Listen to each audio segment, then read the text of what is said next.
Episode के शुरुआत में एक आदमी जिसके हाथ में तलवार होती है वो एक लड़के से पूछता है कि तुम्हारी आखिरी इच्छा क्या है। ये आदमी इस लड़के से ये सवाल इसलिए पूछ रहा होता है क्योंकि इसके थोड़ी देर बाद ये आदमी इस लड़के को मारने वाला होता है। जहाँ पर ये लड़का इस आदमी से कहता है कि मेरी कोई भी आखिरी इच्छा नहीं है, तुम मुझे मार सकते हो। जिसकी वजह से ये आदमी अपनी पूरी पावर के साथ इस लड़के के गर्दन में अपने तलवार को मार देता है, लेकिन लड़के को कुछ भी नहीं होता। जिसकी वजह से ये आदमी और गुस्सा होकर बार बार अपने तलवार से उसके गर्दन पे अटैक करने लगता है। जहाँ पर लड़के को तो कुछ भी नहीं होता, लेकिन आदमी की तलवार बीच में से टूट जाती है। जहाँ पर लड़का अपने सर को उठाते हुए मनी मन ये कहता है मैं क्यों नहीं मार पा रहा हूँ। लेकिन उसी दौरान हमें पता चलता है कि इस लड़के का नाम होता है गाबीमारू, जो एक निंजा होता है। और ये आदमी गाबीमारू को इसलिए मार नहीं पा रहा होता है क्योंकि इसकी बॉडी ट्रेनिंग की वजह से इतनी स्ट्रॉन्ग बन चुकी थी कि कोई भी इसको मार नहीं सकता। और यूं कहूँ कि गाबीमारू एक तरह का इमोर्टल निंजा होता है। लेकिन उसी दौरान गाबीमारू फिर से मनी मन ये कहता है कि मुझे जिंदा रहने का कोई हक नहीं है, क्योंकि मैं जब से एक निंजा बना हूँ मैंने कई सारे बेगुनाह लोगों को बुरी तरह मारा है, इसलिए मुझे जिंदा रहने का कोई हक नहीं है। और ये सारी बात सोचकर गाबीमारू मनी मन बड़बड़ करने लगता है, जिसमें दूसरा आदमी पीछे से कहता है कि खुद से बात करना बंद करो। और ये लोग गाबीमारू को क्यों मारना चाहते हैं ये बात हमें एपिसोड के आगे जानने को मिलेगा। फिर अगले सीन में गाबीमारू को एक प्रिजन में बंद कर दिया जाता है, जिसके बाहर एक लड़की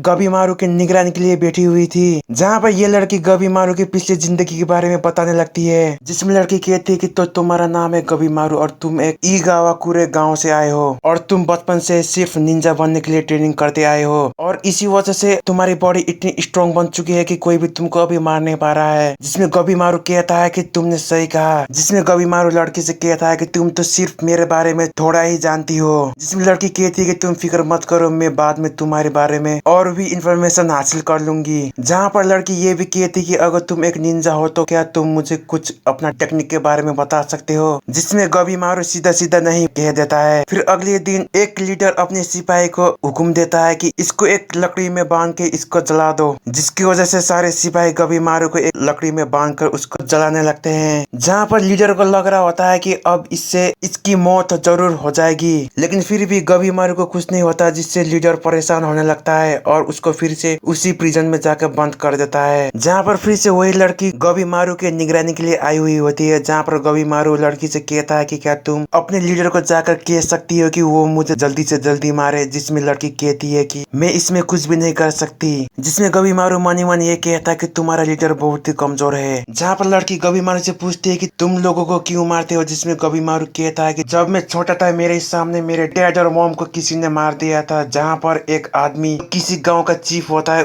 उसने मेरी अच्छे से परवरिश की और मुझको एक खूंखार निंजा बनाया। जिसके बदले में वो मुझसे कोई भी काम करने के लिए कहता है तो मैं चुपचाप उसका काम कर देता हूँ। यहाँ तक कि अगर वो किसी को भी मारने के लिए कहता है तो मैं बिना कुछ सोचे उस आदमी को मार देता हूँ। और मैं इस गांव में उसी के कहने पर इधर आया हुआ था ताकि मैं इस गांव के लीडर को मार सकूं। जिसमें मैं नाकामयाब हो गया था क्योंकि मेरे दोस्त ने मुझको फंसा दिया था, जिसकी वजह से मैं अभी इस प्रिजन में कैद हूँ। जहाँ पर गाबीमारू के सारे कहानी को जानने के बाद लड़की गाबीमारू से कहती है कि तुम्हारे साथ बहुत ही बुरा हुआ। फिर उसके अगले दिन गांव का लीडर गाबीमारू के पास दो भैंस को लेके आता है और भैंस के गले के रस्सी को गाबीमारू के पैरों में बांध देता है, क्योंकि गांव के लीडर को लग रहा होता है कि जब ये दोनों भैंस दो डायरेक्शन में भागने लगे तो गाबीमारू के पैरों में बंधे हुए रस्सी के खींचने की वजह से उसकी मौत हो जाएगी। लेकिन ऐसा कुछ भी नहीं होता। जहाँ पर गाबीमारू की इमोर्टल बॉडी की वजह से वो अपने पैरों से दो भैंस को नीचे गिरा देता है, जिसकी वजह से गांव का लीडर परेशान होने लगता है। लेकिन उसी दौरान वही लड़की बीच में आ जाती है, जिसमें लड़की कहती है कि ये थोड़ा अजीब है। जहाँ पर गाबीमारू को मनी मन ये लग रहा होता है कि ये लड़की इसके इमोर्टल बॉडी के बारे में जान चुकी है, जिसकी वजह से गाबीमारू लड़की से पूछता है कि तुम्हारा मतलब क्या है। जहाँ पर लड़की गाबीमारू से कहती है कि तुमने मुझसे कहा था कि तुम्हें जिंदा नहीं रहना है, लेकिन तुम तो अपनी टेक्निक के इस्तेमाल करके इन लोगों के हमले से बच रहे हो। जहाँ पर लड़की ये भी कहती है कि मैंने तो ये भी सुना है कि तुम अपने ही गाँव से भागना चाहते थे। जिसको सुनने के बाद गाबीमारू शौक होने लगता है और लड़की से कहता है कि तुमको ये बात किसने बताई। और गाबीमारू ये भी कहता है कि इसका मतलब तुम मेरे बारे में अभी बहुत कुछ जान चुकी हो। जिसमें लड़की कहती है कि मैंने तुमसे पहले ही कहा था कि मैं तुम्हारे बारे में जानकारी रहूंगी। जिसमें गाबीमारू लड़की से कहता है कि अगर तुम्हें मेरे बारे में जानना ही है तो मैं खुद तुमको मेरे बारे में बताऊंगा। और ये कहकर वो एक फ्लैशबैक में चला जाता है, जहाँ पर गाबीमारू लड़की को बताता है कि वो अपने ही गाँव से क्यों भागना चाहता था। जिसमें गाबीमारू कहता है कि जिस आदमी ने इसको खूंखार निंजा बनाया वो आदमी आदमी अपनी बेटी की शादी इससे करवाना चाहता था, जिसकी वजह से गबीमारू न चाहते हुए भी उस आदमी की बेटी से शादी करने के लिए तैयार हो जाता है। लेकिन गबीमारू उसके बेटी को बिल्कुल भी पसंद नहीं करता था, क्योंकि गबीमारू अपने ही मास्टर की बेटी को बेवकूफ समझता था, क्योंकि जब से इसकी शादी उसी लड़की से हुई है वो लड़की इससे अच्छे से बात भी नहीं करती थी, और इसी लड़की के साथ रहकर गबीमारू की लाइफ पूरी तरह से चेंज हो चुकी थी।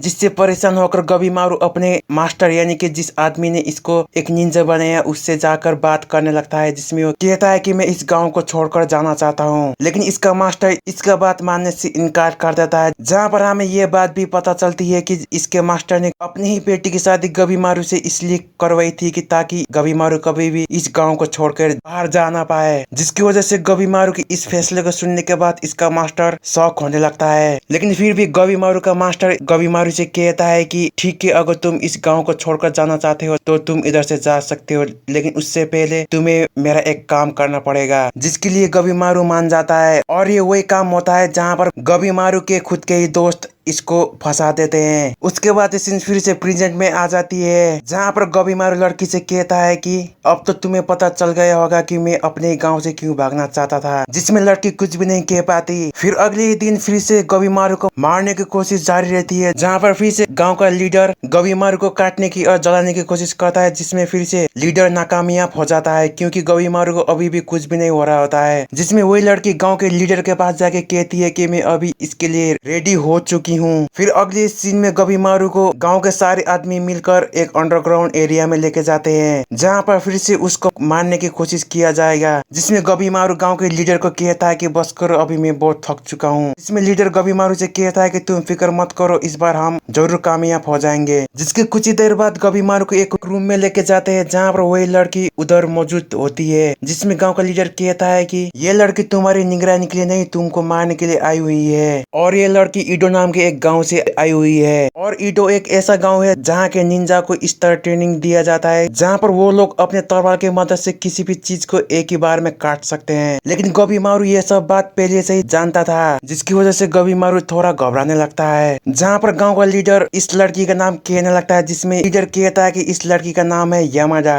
लेकिन उसी दौरान यामाडा लीडर से कहती है कि बस करो, और यामाडा गबीमारू से कहती है कि तुम पहले से मरना चाहते थे ना, और कहती है कि तुम फिक्र मत करो, मैं तुम्हारी इच्छा को जरूर पूरा करूंगी। जिसमें गबीमारू ये इमेजिन करने लगता है कि उसकी गर्दन पहले से ही कट चुकी है, जहाँ पर गबीमारू को एहसास हो जाता है कि ये लड़की जरूर इसको मार पाएगी। जिससे गबीमारू थोड़ा घबराने लगता है और अपने हाथों के जंजीरों को तोड़कर पीछे जाने लगता है। लेकिन उसी दौरान यामाडा गबीमारू के पीछे आ जाती है, जिसमें वो कहती है कि तुम फिक्र मत करो, मैं तुमको एक ही बार में मार डालूंगी, कहकर उस पर अटैक करने लगती है। जहाँ पर गबीमारू उसके अटैक से बचते हुए पीछे भागने लगता है। जिसमें लड़की गबीमारू से कहती है कि अगर तुम मरना चाहते हो तो मेरे अटैक से क्यों बच के भाग रहे हो, और ये कहकर उस पर फिर से अटैक करने के लिए चली जाती है। जहाँ पर गबीमारू फिर से उसके अटैक को डॉज कर देता है, जहाँ पर गबीमारू मनी मन ये कहता है कि मैं इसके अटैक को डॉज क्यों कर रहा हूँ, जबकि मैं पहले से ही मरना चाहता था। जिसमें यामाडा गबीमारू से कहती है कि मैं पहले से जानती थी कि तुम अभी मरना नहीं चाहते, और फिर से यामाडा ये भी कहती है कि मैं तो ये भी जानती हूँ कि तुम इसलिए जिंदा रहना चाहती हो